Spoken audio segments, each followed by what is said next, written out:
فعلا وما أوتيتم من العلم إلا قليلا. بص يا معلم، العلماء لسه مكتشفين حاجة مجنونة قدروا من خلالها يرجعوا الخلايا البشرية لعمر العشرين باستخدام الذكاء الاصطناعي. يعني خلايا القلب والمخ والجلد كلها ممكن تتعمل لها إعادة تشغيل كأنها لسه في أحسن فترة في حياتها. الجامد بقى إن التكنولوجيا دي موجودة من سنة 2012 وكمان واخدة نوبل، بس اللي فرق السنة دي إن هم شغلوها مع الاي اي، وهو ده اللي عمل فعلا الانفجار الحقيقي. القصة بدأت سنة 2006 لما العلماء اكتشفوا حاجة اسمها ياماناكا فاكتورز. دي بروتينات بتخلي اي خليه عاديه تتحول لخلايا جذعيه سحريه. الخلايا دي بتشكلها زي ما انت عايز، بتحطها في اي مكان فيه مشكله زي عضله متقطعه مثلا، تتحول لنسخه شباب من نفس الخلايا وتصلح اللي بايظ.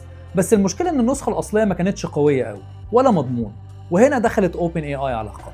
عملوا موديل ذكاء اصطناعي مخصوص لتصميم بروتينات جديده، زي ما تقول كده شات جي بي تي بس للبيولوجي. الموديل ده طور الياماناكا فاكتورز وخلاها اقوى 50 مره من النسخه القديمه. اختبروها على خلايا عندها 50 سنه، وفي اسبوع واحد بس رجعت 30% منها وكانها شباب تاني. اللي بيحصل ده مش خيال علمي، ده واقع. هل تتخيل ان بعد كام سنه ان انت ممكن تاخد حقنه ترجعك شباب تاني؟